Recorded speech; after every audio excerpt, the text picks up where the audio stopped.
através da tua vida, como eu é voltado a Deus.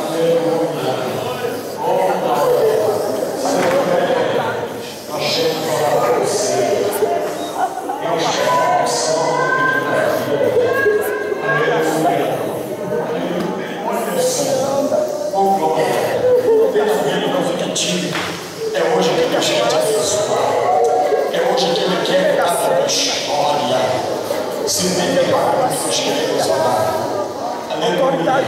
Se não vem, Deus abençoe a vida de todos. Quem pode a glória do Senhor está, glória a Deus.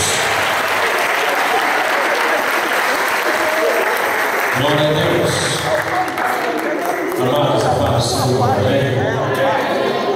Antes de nós fazermos a última oração, eu gostaria de chamar aqui à frente o irmão Edinaldo Forro do Ouvido. Onde está o irmão Edinaldo? Gostaria que os irmãos que estão sentados fiquem de pé. Fique aqui, irmão. E eu quero que você estenda suas mãos para abençoar esse homem. A Bíblia diz no capítulo 16 de Mateus: o que dois concordarem aqui na terra será concordado no céu. Amém?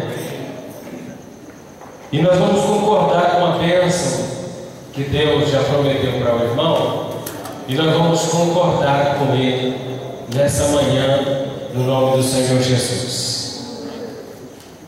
E Deus sabe de todas as coisas, nós não vamos aqui explicar o porquê, mas eu quero que você olhe com muita graça, com muita simpatia, porque não é fácil, irmão. As lutas, as dificuldades são travadas, são tremendas.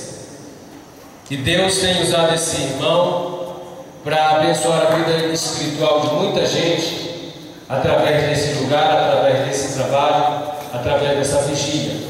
E o diabo não deixa nada parar. Então nós queremos que você estenda suas mãos e vamos orar com muita graça, com muita ousadia, com muita autoridade. Amém? Estenda suas mãos, feche seus olhos, vamos orar agora. Senhor nosso Deus e nosso Pai, bendito e eterno, oramos a Ti, ó Deus, Tu sabe todas as coisas. E nesse momento, meu Pai, queremos apresentar a vida do Teu servo. Deus, Tu sabe, Senhor, de todas as coisas, o propósito do coração do Teu Filho. Meu Pai amado, a Tua igreja concorda, meu Pai amado, com a bênção